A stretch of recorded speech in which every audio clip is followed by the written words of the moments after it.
Now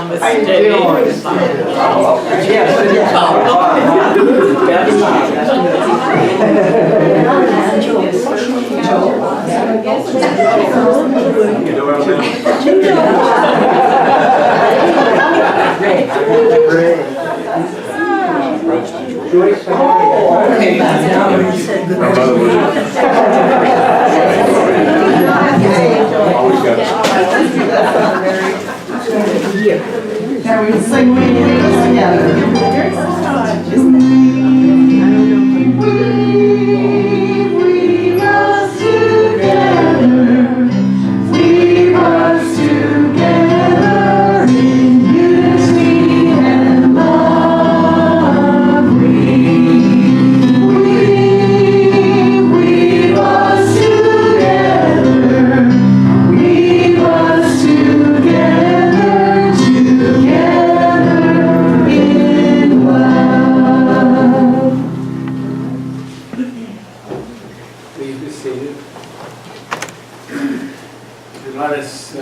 Say our opening statement. It's in the bulletin, and I believe it'll be up here in a second. There it is. There is only one presence and one power in my life and in yours, God the good. And as you see, we have the Christ candle lit. If you can't see it, it's in there. You can see it. It shines. Well, I think that's a good example right there, because it shines through anything. I know it's about that far down in there. And it's in each one of us, and what I like to see is, think about is that when we get together, can we just magnify that multiple times, and then we have the opportunity as a group and as individuals to send it out. Now let's say our vision statement. Centered in God, we inspire spiritual transformation, creating a world of love, peace, and prosperity. We are an inclusive spiritual community, inspiring, awakening, and serving in love. And this is the time we have an opportunity to recognize the young ones that are here, and they're also an example of that child within each one of us. And so many times I forget to get in touch with that being that I was and still am. So I offer us a chance to also get in touch with that and to bless our children. No, we got it all over. That's blue up. The children's blessing. We love you. We bless you. We behold Christ in you. We accept you just the way you are. Walk in beauty. You are divine. Some beautiful things. We're going to go and stand up and sing We Come in Thanks. The words will be up on the screen and I will guide you through.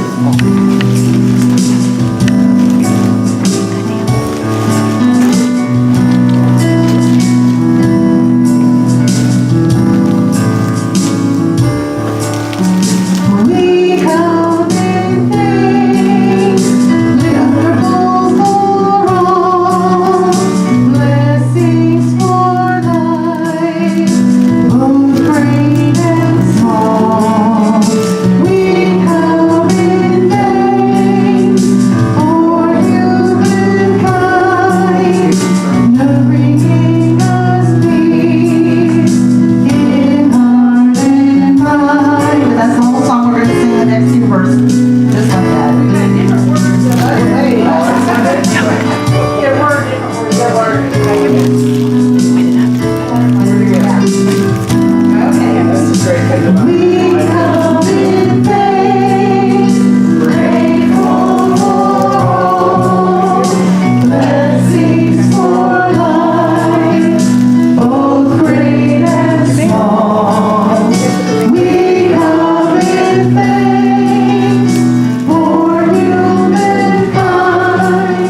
Well, since I'm back here, Carol's Carol's going to do that for us.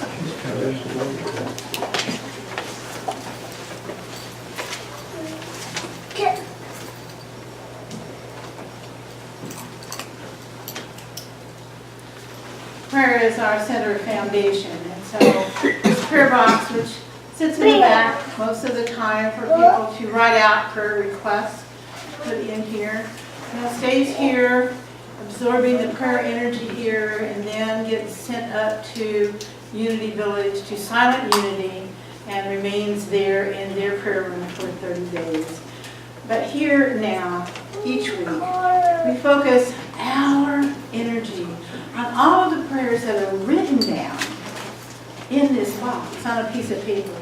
And all those prayers that are written on our hearts that will never maybe either be expressed or written in any way.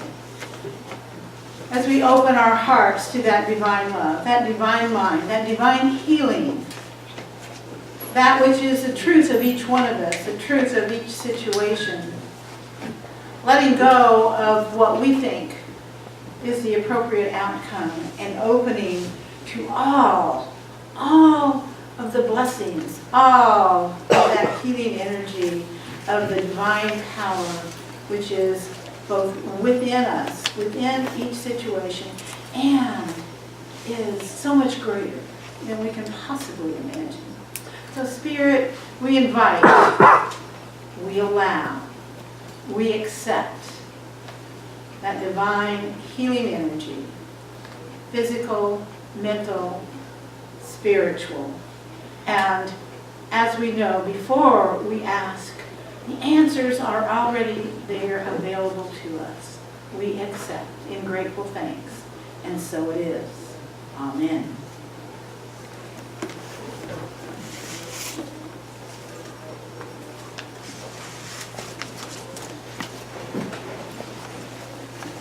Let's continue to prepare ourselves for prayer as we get ready to say the Lord's Prayer. Allow that calm energy of awareness become our center, and our breathing to breathe softly and calmly. Now let us say the Lord's Prayer. Our Father, who art in heaven, hallowed be thy name.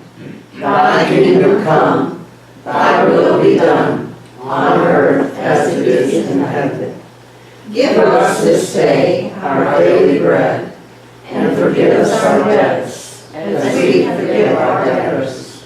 And lead us not into temptation, but deliver us from evil. For thine is the kingdom, and the power, and the glory, forever. Amen. Wiggins will continue to lead us in prayer.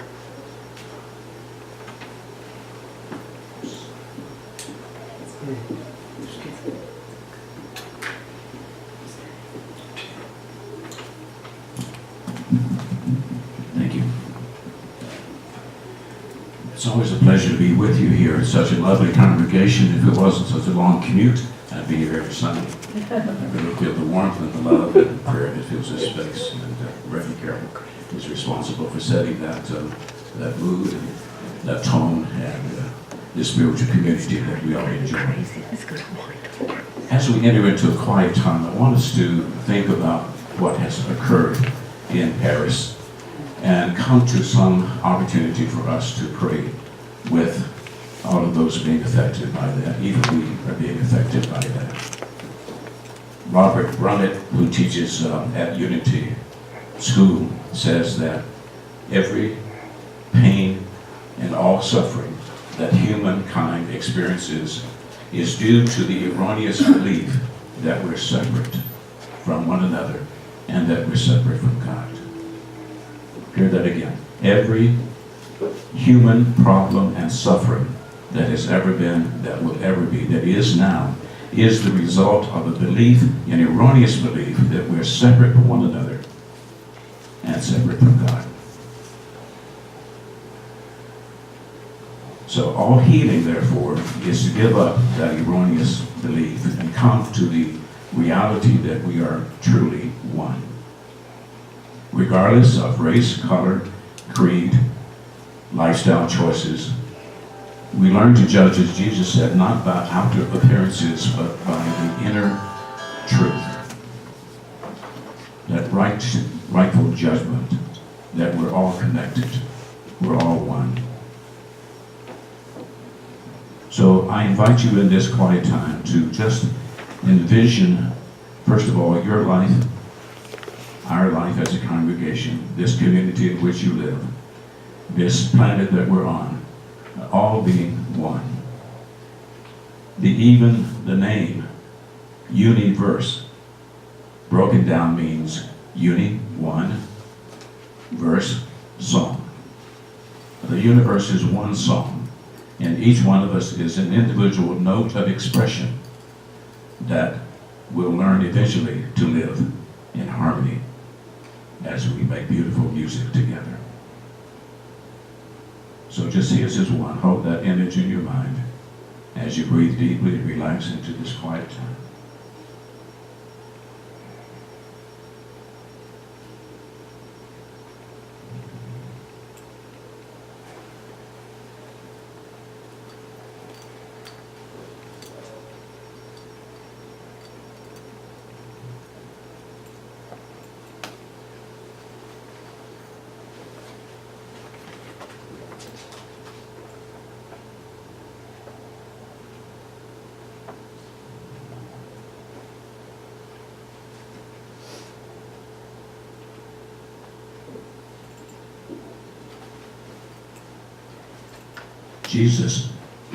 Jesus prayed for his disciples, and he says, Father, make them one as you and I are one. He was so close to the Spirit that we call God that he said to people, if you've seen me, you have seen the Father.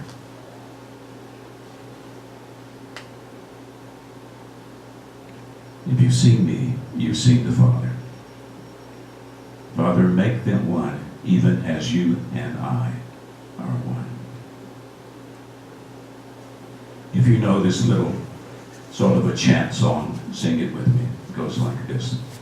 The Father and I are one. The Father and I are one. Are one, are one, are one, are one. The Father and I are one. You and I. You and I are one. You and I are one. Are one, are one, are one, are one. You and I are one. And so it is.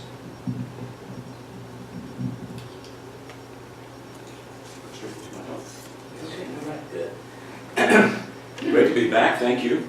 And I'm going to be with you next Sunday talking about Unity's 5 pearls. And you will get some, not real pearls, but you'll get close to. Pearls of wisdom. So my talk today is metaphysics. I don't like the word dummy, but I couldn't think of any other way. I see all these books in the bookstores that says, you know, computers for dummies. So metaphysics for dummies is just a way of saying that we're going to try to make this as simple as possible. The reason is that most of my life I've worked with children and teenagers, 25 years in the Methodist Church as the director of youth education, and then 25 years in Unity, with 7 of those being at the world headquarters as in charge of developing curriculum for children and for teens. For teaching children, you have Children on the Quest, or Teens on the Quest, maybe you've seen that. That was created when I was there. So I believe, what I know about how kids learn is that they think in concrete terms, you know. And so we talk in abstract language, don't we? So we have to take what we teach here, which is abstract thought, and see if we can put it into a form that they can actually see it, touch it, feel it, and understand it.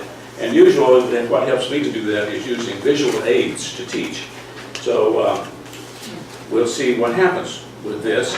But one of the first things that I would like for us to understand is that everything is consciousness.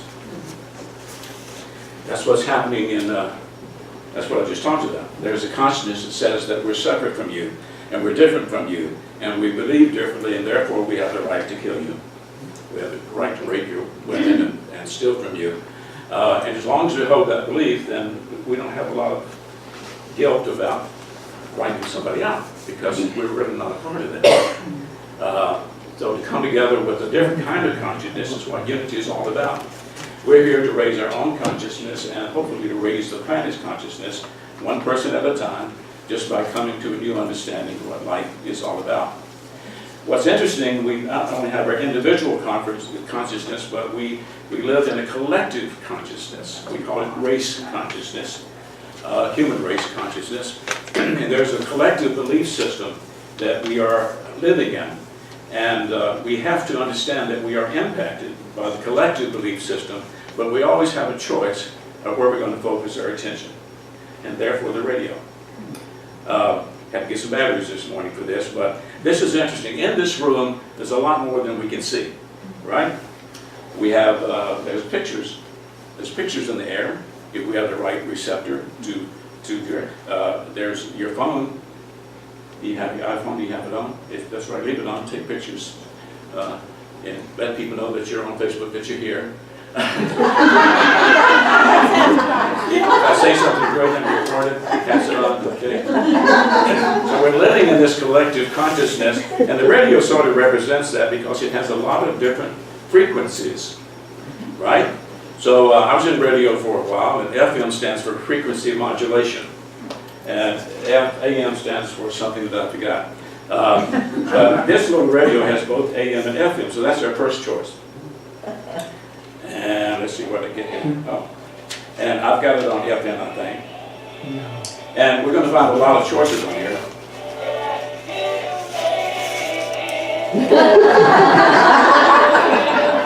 But you know, if we don't like that, we can make another choice. Not getting great reception in here. So you know what Eric Butterworth was once asked, if you could get on television and give one talk to the nation, to the world, what would you speak on? Without hesitation, he said, you have a choice. See, most of us really think that we don't have a choice. We have to take what life has given us.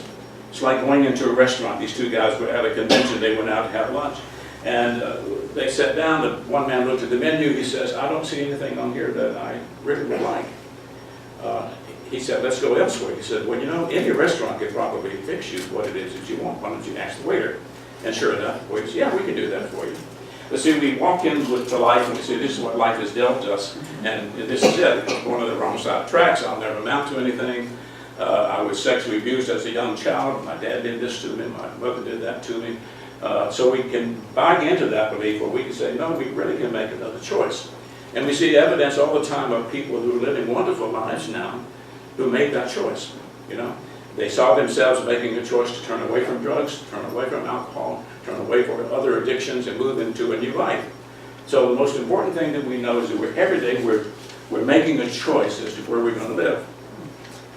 Are we going to live in the consciousness of heaven? Are we going to live in the consciousness of hell? You know, Jesus said the kingdom of heaven is within you, so this kingdom we know is not a physical location in the universe, but it's a location within us. It's a belief system in us. And we're constantly always choosing what we want to focus on. Which brings me to my next little object lesson, which is a magnifying glass. All right? I actually bought some new glasses recently because I need some correction when I read, but not when I drive. But you know what these do is they help us to focus, right? And we're always making that choice of what we're going to look at. You know, unity teaches that the soul is pivotal. So that soul nature part of us is always choosing to what we're going to look at. Jesus said, if a man strikes you on the cheek, turn the other cheek. Well, that sounds like he's inviting us to be abused, but he's actually metaphysically telling us that if we are struck by something, we can turn to look at it another way. Actually, if a man strikes you, he's going to hit you with the front of his hand. If you turn your face to him, he has to hit you with the back of his hand, which is a great insult. in most traditions, and a man wouldn't do that. He'd be insulted to do that. So we know that in every situation we can look for the good. We can look for the bad. Even out of the crisis that is happening with ISIS, there's going to be good news. There is good news for us. We're going to come together as a nation. We're going to decide to rise in consciousness. But every day you and I are choosing what we focus on. There was this young lady who, at a very young age, watched Miss America. And you remember when Bert Parks used to sing the song, "There she is." So as a very young girl, about 7 or 8, she decided she wanted to be a beauty queen. Her mom helped her with that, and she went to all these little events. And sure enough, she grew up, won the state, and then went to another thing, and then she wound up on Miss America, and she won it.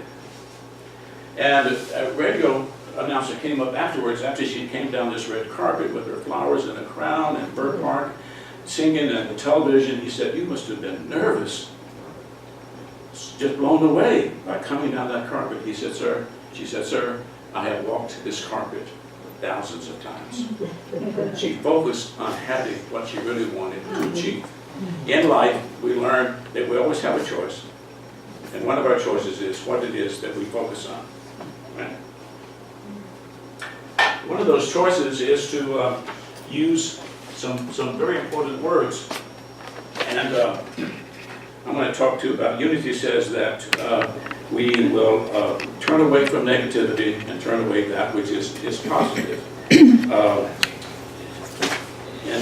And we call that not giving power to that which is negative in our life. So one of the most important words in the universe is the word no. No! No! A couple more times. No, no, no! She's played that before. The last time, no. So we're saying no to something. I woke up this morning, and I don't know if it was the drive down or something, but my first thought was, I am getting old. And I caught myself thinking, oh my goodness, I'm getting old. So I pushed. No! Yes! No! No, I'm not. No, I'm not. No! I said, no, I'm not getting old. Gravity is just getting stronger. So yes. Yes. Yes. Yes. So we want to use, we call them affirmations, right? We want to affirm the good in our life and say, yes, I put this, I was thinking today, did I remember to put that in my little toy bag? It's on my desk to remind me that I always have the choice to say no. Oh. Yes. Or yes. Yes, baby. You know, Jesus was tempted to say yes. The soldiers said, if you are who you say you are, come down from the cross and prove it. And he didn't respond, but that's basically saying no. He stood before Pilate, and Pilate says, did you not know? And he wasn't saying anything to Pilate. I was trying to get him to respond. Don't you know that I have the authority to kill you? The only thing he said was, the only authority you have is that which my Father has given you. So remember that when we learn to say no to those things in our lives that are not good for us, right? And that's what we teach here. What is not serving you, let go of. And what is serving you, continue to say yes to it, right? Well, yes. Yeah. Well, yes.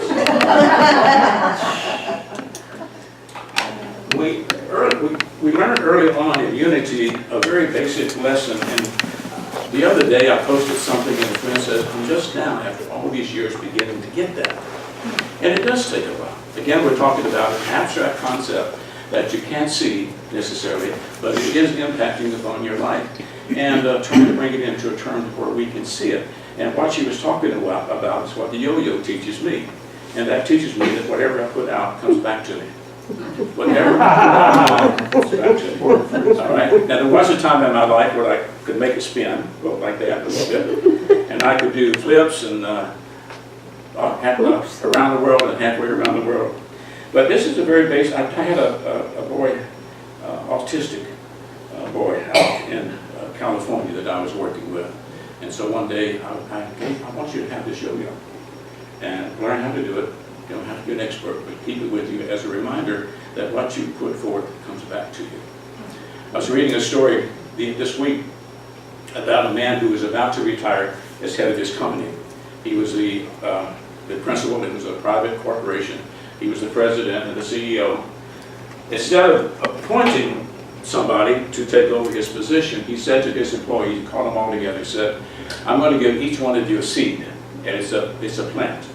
I want you to go plant your seed and nurture it, and in 3 months they should be in bloom and come back. And the one who's done the best, I will appoint as CEO.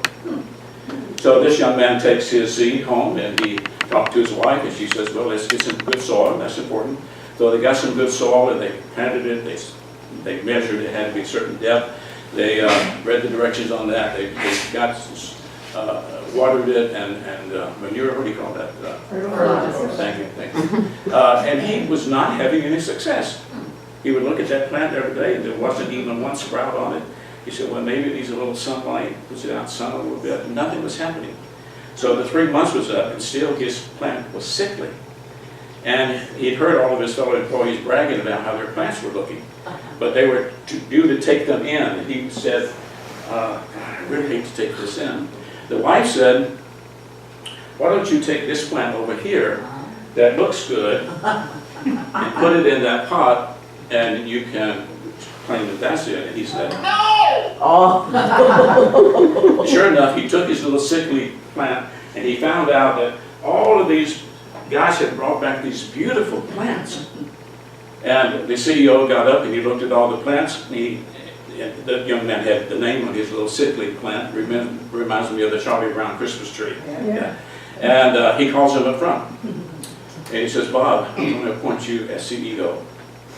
The reason is that what I gave to every employee was dead seed. There was no way that they were ever going to be able to grow anything, and all these have lied. We need the head of our company to be honest. So what you put out comes back to you. What you focus on, remember the Miss America, what you focus on increases. We also want to remember that we are powerful people at creating. We're just so magnificent at it. I mean, we are creating our lives every single day. And so the magnet, which is getting stronger, by the way, to my body, is an illustration that we are able to attract to us our good. And most of us don't believe that. We think that life happens to us rather than from us or through us. But once we recognize that through the power of our thoughts and holding on to those affirmative thoughts of yes, to that, yes, helps us to know that in every moment we're drawing to us the people and the circumstances and the resources that we need to have the life that we want to have. The secret, and that's talking about the secret law of attraction, also talking about the language of Abraham Hicks, says to us that in order to have something, have it drawn to us, we must first be it. So, see it, believe it, and be it is my 3 steps to manifesting something that I want. I've got to be able to visualize it. I've got to believe it, that I can actually achieve it, that I'm worthy of it, and then I have to step into that vortex of the very thing. So if I want more friends, guess what? I have to be friendly. If I want more love in my life, I have to be more loving. If I want more money in my life, guess what? I've got to give more away. You know, I can't outgive God. I put that to the test. So far, God has always surprised me with opportunities and money that I wouldn't expect that would come my way. We have to step into that energy field, that vortex that is the thing that we desire, and know that we're worthy to receive it. And finally, we want to ask for another volunteer, since you're close, dear. Come up here. We are all energy. We are all absolute energy, right? So I have this little magic wand, and if I touch this end and that end, it does that. If I touch this end and touch her, nothing. But if she touches, come up here. All right. Hold her hand. All right. So still nothing, right? Until she connects. I need one more. I need one more. All right. We're going to make sure everybody sees. All right. Okay. Here it is. So we could actually do the whole congregation, and it would still do that. It wouldn't matter the number of people, because what's happening is the energy is flowing through our bodies and is connecting all the way through. Okay, one more time. We gotta be connected.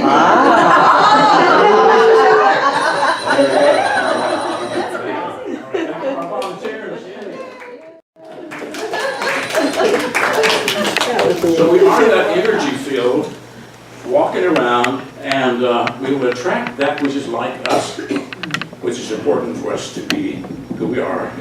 I mean, have you ever been to a convention and there was a reception, and you got your name tag, you may have a drink in your hand, and you're walking around 500 people in the room, and you'll notice that there's some that you usually you ask their name and what do you do, where are you from, and all that kind of stuff. Some people you will, in 30 seconds, you want to get away from them. You just suddenly, you just say, okay, and say, oh, I got to go speak to Ralph. And you find an excuse to leave. But there's others that you're drawn to. You don't want to leave. Or you can say, can we meet afterwards? Or, what's the seminar you're going to? I'd like to be a part of that. And we're drawn to people. You're here because you're drawn not only to the message, but to the people. To the energy, not just the person, but the energy that the person has. And that is the way it works. In health, in well-being, in our relationships, we ask ourselves sometimes, why did I attract that person into my life? And we can find out if we learn the lesson. What is it that is drawing this kind of a person to be?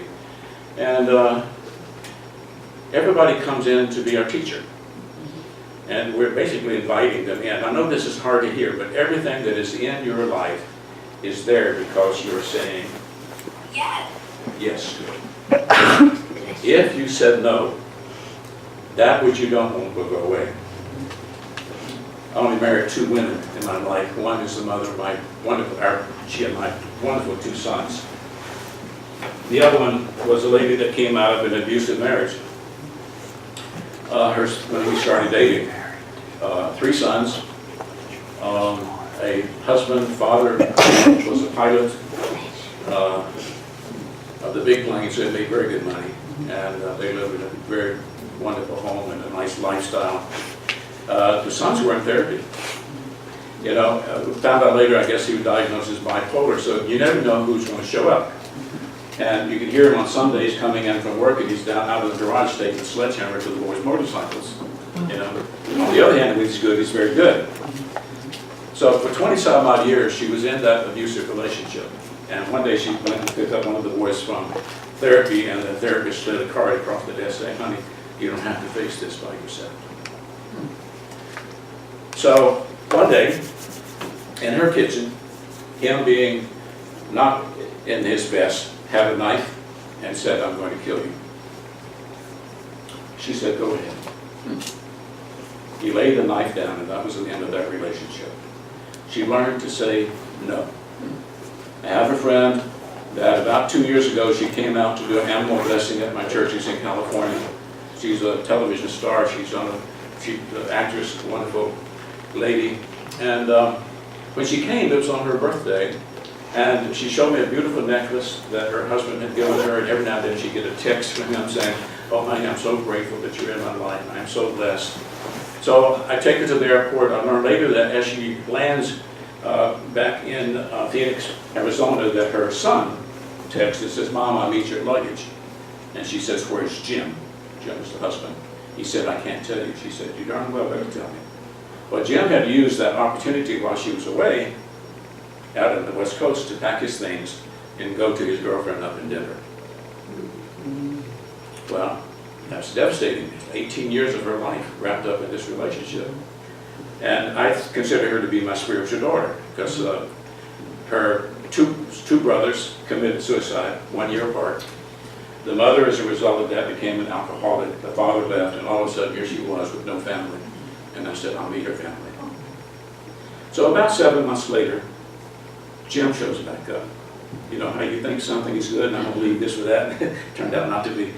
And I said, Kimber, Jim has already told you who he is. He has shown you who he is. Why would you take him back? She said, well, I've invested 18 years. So she took him back. I met Jim because when I came through Arizona traveling back to Nashville, I stayed at their house for 2 nights. He said to her, Ray doesn't like me, does he? I said, yeah. So anyway, recently, about 3 or 4 months ago, Jen leaves again. And all I can say is just let her go through her stuff to understand, we stay in things that are bad for us because, first of all, we're told, like my wife with the abusive husband was told, you don't have an education. You're not going to be able to make it on your own. You're too old. You're not going to be able to attract another man. And so you buy into that, right? Because that's the abusive part of the relationship, whether it's physical or not. That's emotional abuse. And to get to that place where you're courageous enough to say, I no longer put up with this. To say no. And then learn to say yes to what it is that you do want. A lot of us make our decisions by chance rather than by choice. That's what this little thing, it has yes, it says try again, it says definitely, it says maybe, it says no, and it says definitely not. So you can ask it a question, oh no, it came off. If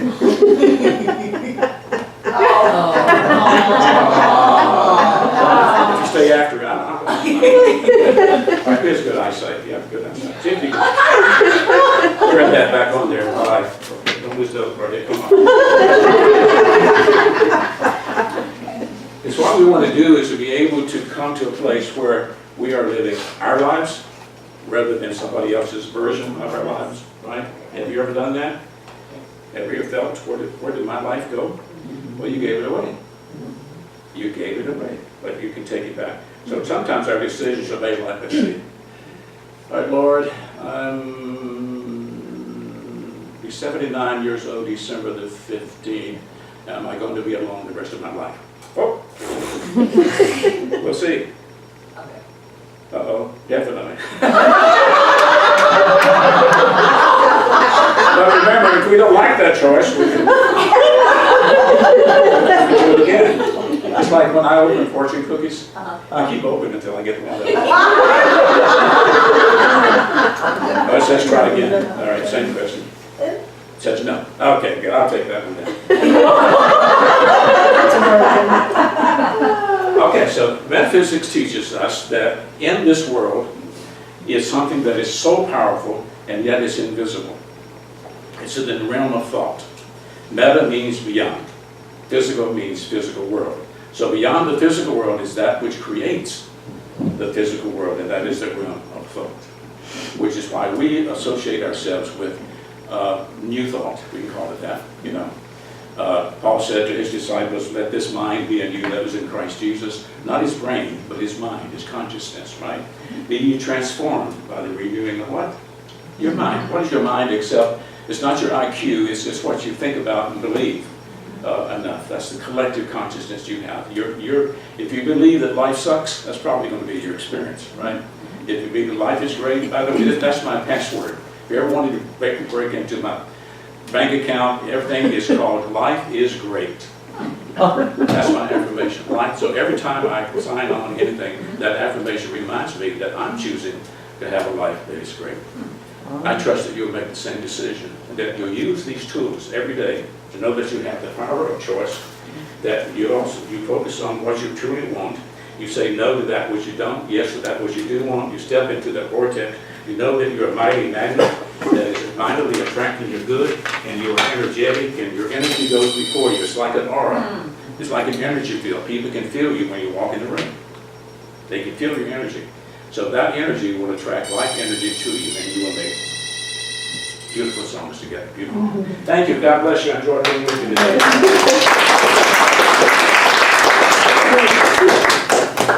Almost forgot I was going to fix that thing at home. I thought it's not a good excuse to be talking about people. We're going to stand up and sing Come Ye Faithful People Come. The words will be up here, but if you have a red book in front of you, it's song number 306. 306 if you would like to follow along there. But you'll recognize the melody line number 306.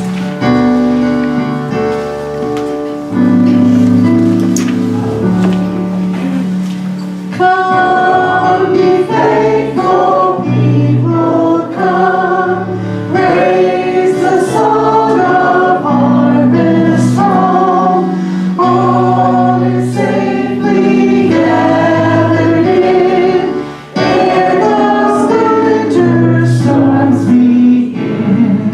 God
let's say a prosperity blessing. The The inexhaustible resource of spirit is equal to every demand. There is no reality in lack. Abundance is here and now and us.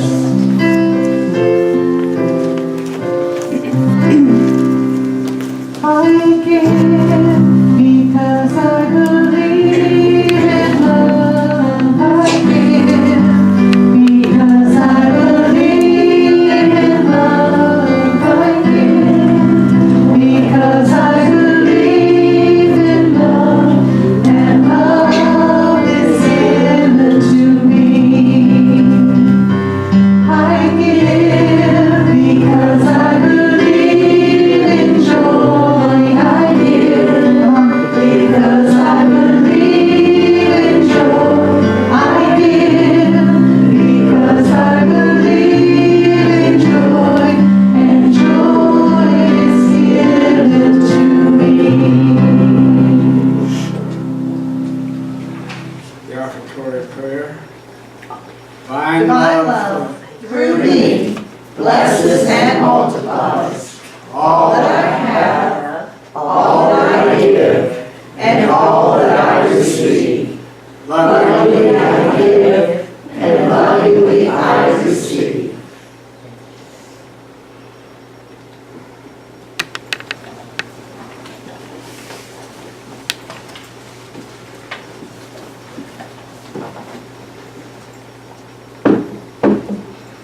Well, I want to again say, welcome everybody.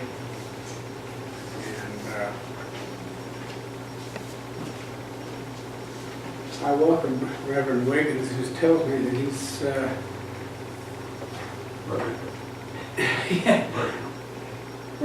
Murphysville, he's, what do you call it? Interim minister there at Murphysville Unity. That's the new venture going on in his life, I guess. And so everybody else, I want to welcome you all too.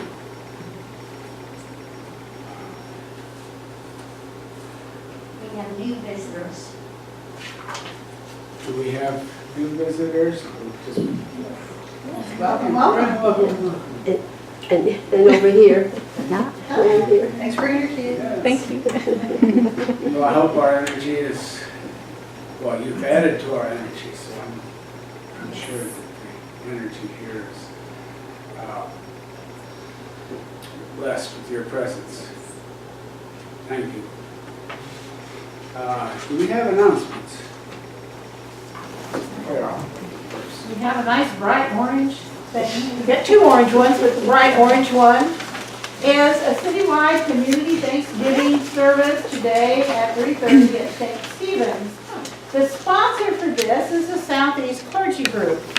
As I am a member of the Southeast Clergy Group, so is Unity here. So we are part of this sponsorship for this community Thanksgiving service. So if you feel so led to attend, I will be there. And following, and the reason why it's so early, so there will be, I don't know, 30, 45 minutes for the service. And then it'll be the formal dedication of the handicap accessible labyrinth that is between St. Stephen's and United Church. So the two of them combined together, talking about oneness, to do a community accessible, handicap accessible labyrinth. So 3:30 today, you know, we're going to go to lunch afterwards, and not a whole lot of time. Come to this service. Debbie? Behind the orange Somewhere in there. This is an invitation for those of you who would like to come to my house on Thanksgiving, because some of us don't have family in the area, so it's nice to get together with our extended family. But at this point, since it's only a few days away, I do need to know today. And because I'm buying the turkey, if you want turkey,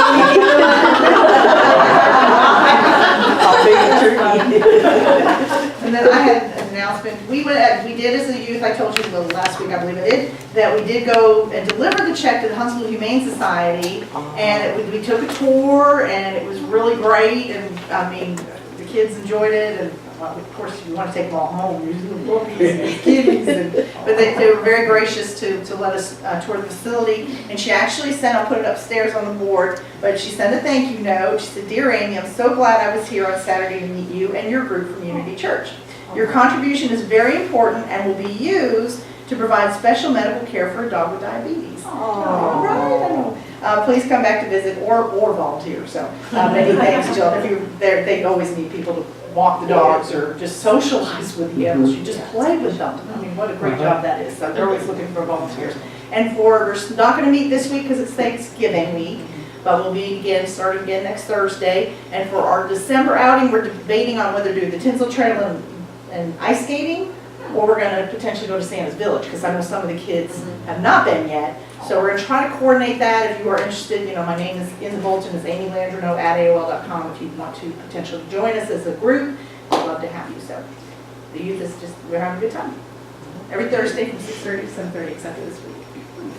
And that reminds me, and I don't know whether you've been informed, Amy, or not, but, we tithe from this church, and about when we started this a couple of months ago, so why did the young people take a check to the Humane Society is because they had the responsibility for a portion of our community tithe last quarter, and they decided have to go to the Humane Society and have to go to St. Jude. Well, at our last board meeting, we are giving you that opportunity again. So we'll get to see how our children decide to use the tithe money from the church to support our community. Yeah, and thank you for saying that, because I'm still trying to work out and coordinate to get down to Huntsville Hospital, because they are affiliated with St. Jude's, and see if they'll kind of let us look at the babies and stuff, and maybe, give us ideas, It's good for the kids to see the other side, like the needy animals, where they live, how they're taken care of before they're looking for a permanent home, and then also to see the babies in need. So we're going to coordinate that as well. So thank you for that opportunity. We're very excited. We'll do it again. That's all I got. Okay.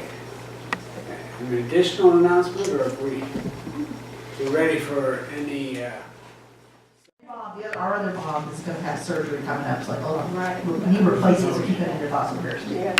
Okay, let's stand up and we'll sing our big song. The first videos are also in our program.